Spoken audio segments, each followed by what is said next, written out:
Right, today again we're back with Where Were You Then and Where Are You Now? Obviously, excuse my appearance, I was doing a job. My friend here, he's called me and said to me that he needs to talk to someone. He wanted to do a shooting, so yeah, I've come here today to meet Dean, aka Porky, or something around me, but aka Dean Porter. So yeah, this is Dean. Obviously he's come, he wants to tell us his story, obviously from where he was and where he is now, so let's listen. Well, it started from obviously being brought up from a very rough family, not a very dysfunctional family, should we say, in Slough on the Whitwell estate. Okay, so you're originally from Slough? Yeah, originally from Slough. I do have some families that were born over in Reading, so that's why I eventually moved to Reading. But originally I started off in Slough, dysfunctional family, was very good, unfortunately. I ended up going into the care system. Shouldn't care. I wouldn't want care upon anyone. It's not a ideal place.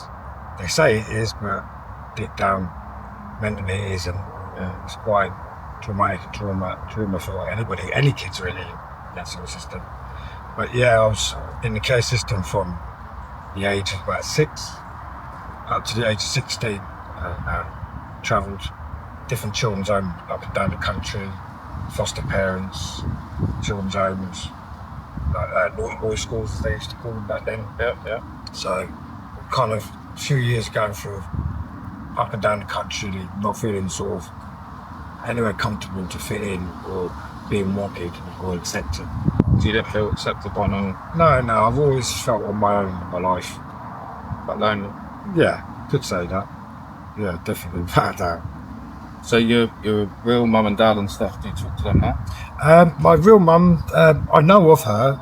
I have psychological pictures in my head of her and things about her, but I ain't spoken to her or seen her since I was a baby.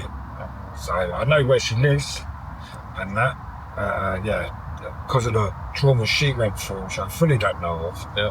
But I know bits of, and I can presume from that she found it very hard to cope with. The kids going through domestic violence at times back in their years. And that's obviously why you back. Yeah, definitely went into care because obviously my biological father, I know who he is. I know who he is. I won't call him a father. A word to use. This is usable. Just a sperm donor. Yeah, DNA done. Yeah, but not a father.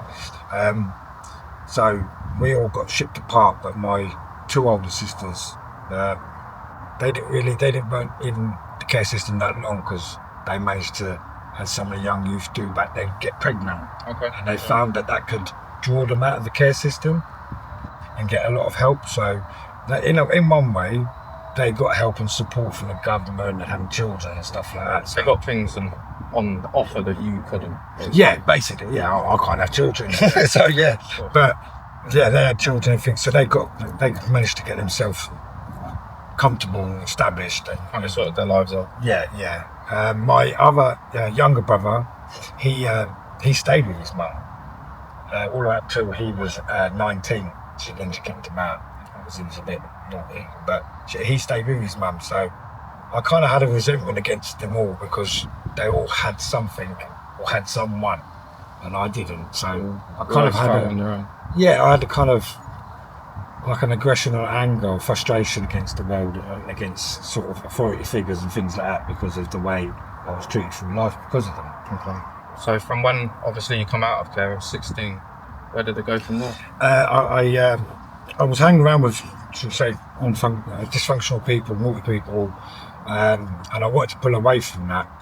So I did try and go for training in the army, but unfortunately I was kicked out from that, from my behaviour and everything. And unfortunately, for 2 years I was sort of in and out of police stations for being drunk and disorderly and Section 5 public orders, being young because I had no guidance and stuff like that. And unfortunately it then come to the end of, then I ended up catching a big sentence, going away for quite a long time, which messed up a lot of my life plans and ambition. So it was first one actually was Feltham. Okay. That was when Ashley D was in there back then, them days. It was Feltham, and then went from Feltham to Reading. I was in Reading for about 2.5 years, and quite a few established people. So how old were you when you first went to prison? I went in when I was 17 and a half, nearly 18 years old. Quite Yeah, definitely. That first time was for car theft, criminal damage, and assault PC ×2. And then I served that time, got out on early release. How long did you get? I got 3 years for that. Okay, do half. So yeah, do half of that, which wasn't too bad because of guilty plea, because I know I'd done wrong. That shortened it a bit more. So I got out on that one and was drunk one night, hanging around with some friends. I know I never did it, and I'll still say it to this day forward, but some, should we say, friends were playing around with a lighter near an old abandoned car, prattling about. And where they lit it, to me at that damn time, not knowing, I thought, that don't go out everywhere, it's not going to light up. When I'd left, about 20 minutes later, we will hear a big bang. So the car exploded. Oh yeah, it exploded and blew up a car that's next door to it. So what other vehicles? From a very well-known family in Slough that I knew as well. So I had a lot of hatred and animosity against me because of it, thinking that it was me, but it weren't. Believe it or not, it was a very good friend of mine, no names, that was going to be, should we say, well-known and established on a very high-known TV programme. And to prevent him from not get thrown off that, he said it was me. Okay, so you took the rap with it. Yeah. So then I ended up getting a long time for that, because obviously he was endangering life and so forth. So I ended up getting a 5-year slap with that one, which was a long time. Yeah, cool. It's 17 as well. Yeah. And obviously then I went back into Reading, then Reading to Scrubs to Onley. And into a few jobs. Around this sort of time, I don't think they had really sort of set programs in jails for inmates. They were just bringing them in, didn't like them, moving to another one, and it's just a regular thing. Shipping loads. There was loads of lads I knew from Slough, Reading, Maidenhead, different lads, obviously growing up through life. You see in prisons, and you see how many they've all been shipped to, and the way their mental health ends up at the end of it, it's ridiculous. See changes. Oh, definitely. Some bad changes. Some good people go downhill. But you know, really, someone speaking to them, spending 5 minutes just listening to them, could help their life out a lot more than just pushing them away. That's the thing, because no one really listens now. No, they don't. No one cares anymore. That's what really upsets me with the way society is today. Do you know what I mean? It's just everyone's too easy to walk past them. Like, if you give them 2-3 minutes, you could change their whole life. Yeah, no, 100%. Obviously, I didn't even know that you were going to call me today. No, that's all right. No, it's because I was watching your other videos, and I remember speaking to you in the past saying about we're doing something along these sort of lines, this concept. So I thought, well, if you're doing it, then I thought I'd come and have a speak with you, chat with you about it. No, I'm glad. As we've known each other for a while, but you've not known some bits of me off that side. Yeah, of course. So. Oh, that's why I said if you're ready. Yeah. Oh no, I'm always ready. Yeah. There's no point bottling things up in life. You bottle it up, you'll never deal with it. You'll never cope with it. You'll always keep treading on you. That's the way I say it. It's just self-hurt. It is. And going through a lot in life, it is hard. And going through some of the things that I've actually gone through in life. After obviously I was in and out that prison for a while, that went on for, I think if I added it all up, 15 years altogether. If you added up all the sentences and everything, I came out on the 31st of August 2013. That was my last ever sentence, conviction for anything. And when I come out, I said to myself, well, I can't do this no more. It's just, I've wasted all my life, wasted my eldest daughter's life, didn't get to know much about her. So I mean, now I do. I'm very grateful for it, and my grandchildren as well. So you got kids, huh? Yeah, I've got an older daughter who's 23, and I've got another daughter who's 10, and I've got a son who's 7. 2 of my daughters live in Slough, and my son's from Reading. Born in Reading, so yeah. And my granddad? Yeah, I'm a granddad to 4 grandchildren. So that's 3 granddaughters, 1 grandson, and she's pregnant again now, 6 weeks. So yeah. At least you got good things going. Exactly, to me it's... When I met you in 2012, then you didn't really have a lot of good things going on. I remember you were 10. No, I didn't back then. I think you probably remember back then, I was not long still recovering from a very nasty attack, mate. A security job up in Blackpool one night, called back from the nightclub. I was attacked by 3 lads, smashed over the head with a baseball bat. Yeah. So I got milk. metal plate in my head now for that. On the scars there. Yeah, that's what the scar there. I was stabbed 11 times, shot twice. I got no spleen, one lung. Got half my stomach, we call it intestine, that's half a mile long, that's been reduced. PTSD, anxiety, depression, gastroenteritis, epilepsy. So You've got quite a lot going on. got a lot going on, but as I say to everyone, I don't let that defeat me, because otherwise if you let that, then your life will just crumble. Yeah, so you know how to control them now. Yeah, definitely. It is hard. I don't say I'm not perfect at it, but I do have my up and down days, as we all do. No one's ever perfect, but I feel that I'm coming to terms with it now and understanding and not having so much hatred towards others, because sometimes it's beyond their control. Yeah, 100%. Sometimes things happen and you can't control it no matter what's going on. Exactly. Like the government, the way it is at the minute, we can't control them. We'd love to, but we can't. Yeah, 1,000,000%. So obviously, going back to it from when you come out of care, obviously you said that you went to prison. Yeah. First time, obviously, because of your friend. He obviously done what he done. Cars exploded. Obviously done your stretch for that. Yeah. You come out. What year was it when you come out? So I went in when I was about 17 and I've come out, so I would have been about 19, nearly 20 Right. back then when I come out. And I was out for probably maximum of no longer than probably 6 months. And you landed up back And in. then literally recalled back in, and then other charges on top, and then recalled back in straight again. So it was just an endless cycle. I didn't know what I was doing. I had no support, no family background, no house to call my own home to have security. So every time you come out of prison, did you get somewhere to live, or were you homeless? Every time I come out, it's kind of having good luck, really, to a certain degree. I'd either go and stay with see my sister and bump to them, chill with them for a couple of weeks or so, sofa surf, as they say, Yeah. there, or at another friend's house, or another friend's house, and just staying at other mates' houses. It was really just sort of sofa You never surf. really unstable. I never really had a stable place. The only really stable place I've ever had truly of my own in my life was back in 2017, after I had that conversation from sort of the prison. Yeah. And I bought into a property myself. And obviously I have a lovely property with my partner as well now. Yeah. But yeah, I'm very grateful for Where your life is what I now. went through. I don't want no one to go through it, but sometimes it is good to go through it, to harden people up, toughen them up, and make them realise the true values Yeah. and understanding on life. Yeah, sometimes you got to struggle, because then you feel the pain. Yeah, definitely. Yeah. 100%. I feel you on it. Yeah. 100%. Some people, they have life too good, they don't understand nothing, they don't know what the real world's like, and then when shit comes to it, and it does hit the fan, then obviously it's too late. And then their life crumbles and they're already halfway through their life.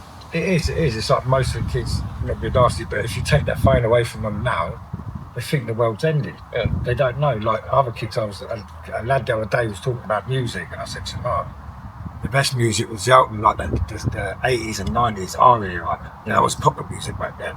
And I said to me, I'll play this tape. I gave him a cassette player, and this lad put it up to the side of his head. Yeah, thought you could. And I was like, what? Why are you doing? Why are you they doing don't know that? about the stuff that we And then I said to me, I'll plug the headphones in. And he was trying to get he's trying to plug it into the side of the tape. I said, this is what I'm saying, you guys don't know about true life. You only know what you've been told, planned and told by the government. Yeah, everything, like Love Island and all these other things, they're all planned, strategically planned to subconsciously interact with the child's head and make them believe that that's true life, not what you see in real life. 100%, obviously, because there's certain things that you've been through throughout your life, you see things in a lot of a different way than a lot of other people would. You know what I mean? Definitely, yeah, especially inside of the mental health inside and stuff like that. People, the way they. So have you ever been sectioned? Because you might well. Yep, I have. Yep, I was put sectioned over in Aylesbury back in early 20s, about 22, 23, I think that was. Only for a small while. Yeah. That was. Yeah, that I was going through a lot. And did you find when you were sectioned that the health workers and stuff, they helped it? To tell you the truth, no. I just feel that the way the government just feel that, okay, we don't really want to listen to this. We've got an idea. Oh, that's it. We chuck them a pill, that'll shut them up, keep them quiet. That's how you felt. It's not drugs. You don't need drugs to keep you happy. But people need to talk like we're doing now. Yeah, of course. 100%. Obviously, the drug side of things, have you ever been taking drugs and stuff like that? You ever gone down that path? I'm not going to deny and say no, I've never took drugs. Yeah, I have taken drugs. I've never real bad serious ones, I've been very clever and knowledgeable on what it does to people and the effects it's had on people. I've never gone down that path. Yeah, I used to take cocaine in my younger days. I could deny that. That was stupid. I shouldn't have done. I know better. Cannabis, yes, I will still use it every now and then, occasionally. I'm not mad on it, but the reasons I use it are for medicinal purposes for my epilepsy, because it helps with my seizures. It reduces my seizures. So Medical use. I use it specifically for medical use, and because I feel still that I do have a lot of stress and anger still inside. Obviously. And Still got mental health. that Even though helps relax it to a degree. Yeah. So yeah, I still do, but nothing major. And truthfully, I think it's actually a very good drug to have, and I do believe now that it is legal for people in myself, which I'm going through the process at the moment with the NHS and stuff, for them to legalise it for me, because apparently I can have it under certain medical grounds, epilepsy and certain other stuff. Oh, yeah. Oh, that's good though. Obviously, taking coke. Oh, take it Different, innit? But a lot of people do it. Everyone's done it. I can't say everyone, but a majority of people have done it or tried it in their life, because it's one of them things. Someone says, "Oh, don't try this," but everyone knows about it. Someone's going to try and do it, whether it be cocaine, car theft, shoplifting, look, cut the grass. Yeah, someone's never done it before. They're going to try it once in their life at some point. Not recommended. Don't. But yeah.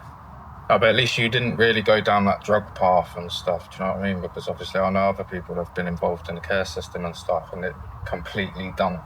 My sister, my second oldest sister, lives in Slough. She has 9 kids. Yeah, she's got 9 kids. She's had quite a few very domestic relationships. She's still been in a long-term one still now. She was on drugs and everything. Still is, and unfortunately, as much as I love her, she's on the crack and everything now, and no teeth in her head. Her life is just worthless. And as much as I don't want that to happen, and try and encourage her not to, you can only do so much for someone. You can't stop it. It's her that's going to stop that. That's the thing. That's the whole point. Well, I'm there for her kids, and I help her kids a lot, so that's my main concern. That's my help to her. Yeah, no, 100%. Being there for her kids, she can't be. Yeah, no, it's sad, obviously, with this an addiction. Obviously, she's taken herself away from her children. Children, obviously, are going to be thinking God knows what, see God knows what. So obviously, it's a big impact on it when you do something and you know what you're doing and you know it's wrong. It's all the other people around you that suffer.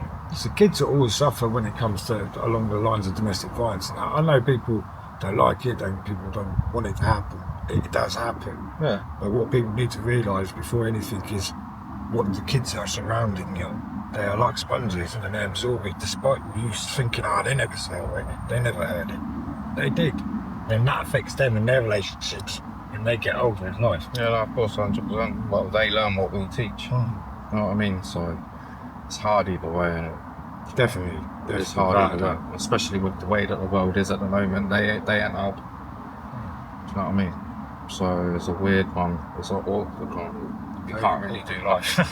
Yeah, 100%. So when did you actually come to terms with everything and start being comfortable with your own life again?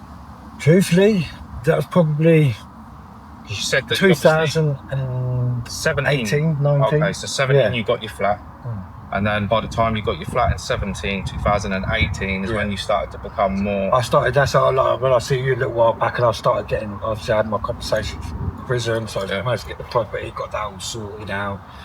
I was building real good rapport and relationship with my daughter and my grandchildren, sorting things out with my son as well, so that was good. So things were starting to come into place, and when I moved from Slough over to here to have that better life, to start a new fresh off my own back. Yeah.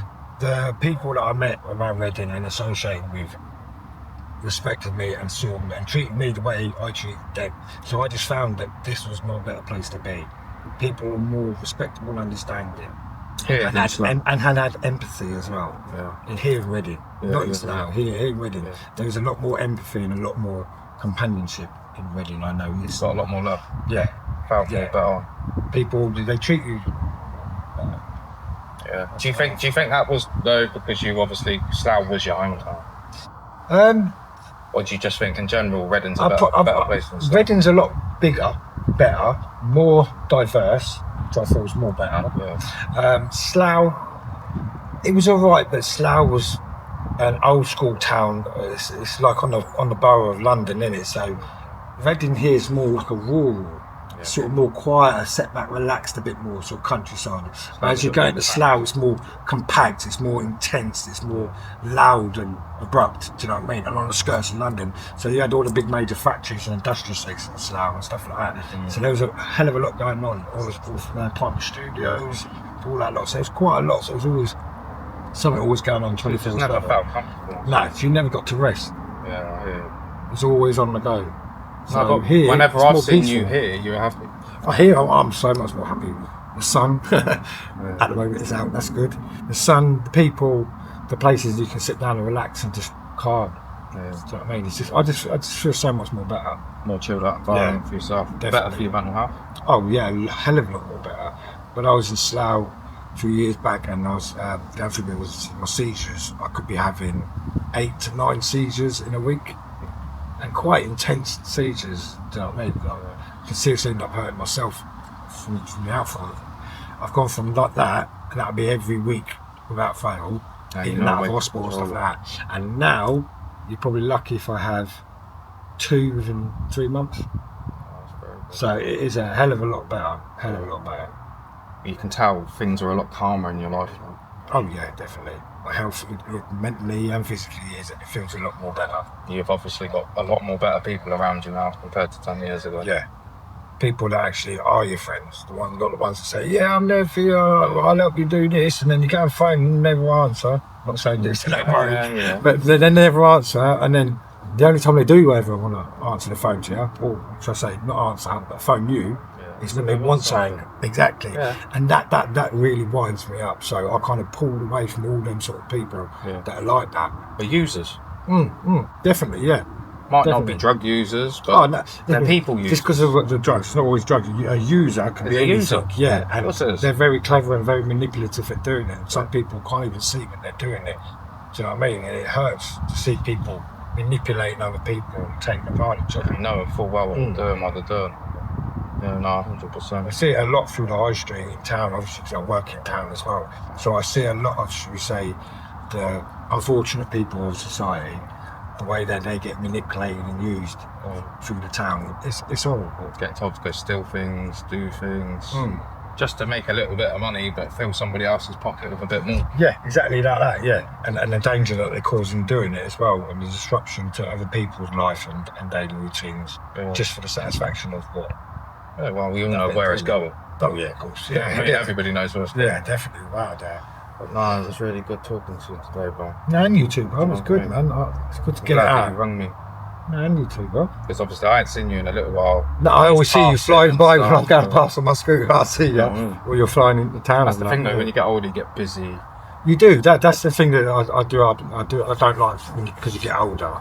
Much as you want to still hang around with your mates, go down, have a few bevies down the pub, or go fishing, or whatever it may be that takes your fancy. You want to find the time, but then you can't, and then you book a time. You think, yeah, cool, and you get near it, something else then crops up, then something else, and something else, and you're like, it just makes you feel bad. It makes you feel like you're putting your friends out, but you're not. It's just the way society is now. No, but it's good when you think about it. From everything that you said today, though, like from growing up in care from the age of 6 to now, invested in a property, having another property with your partner, you got kids, you got grandkids, you got a job, no one's bothering you, like you're not getting no shit from no one. You're just living your normal life. Just living my life the way I want to be, and that's what I hopefully can try and get out to people out there. Despite what you've gone through, as much as it may hurt and be horrible, and no one would want you to go through it, you can come through the other side. You've just got to have that faith in the right people around you to support you, that support, and you can get through it. I've been through untold stuff, and I'm here still today.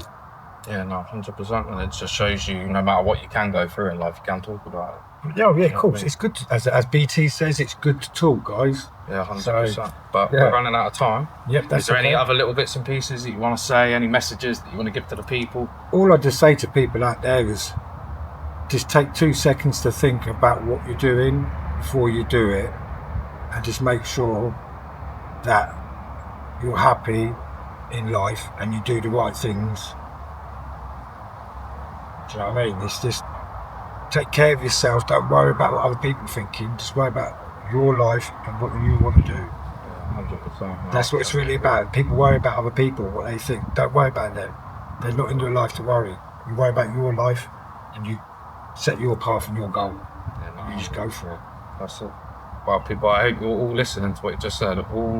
Don't always worry about what others think all the time. Worry about yourself.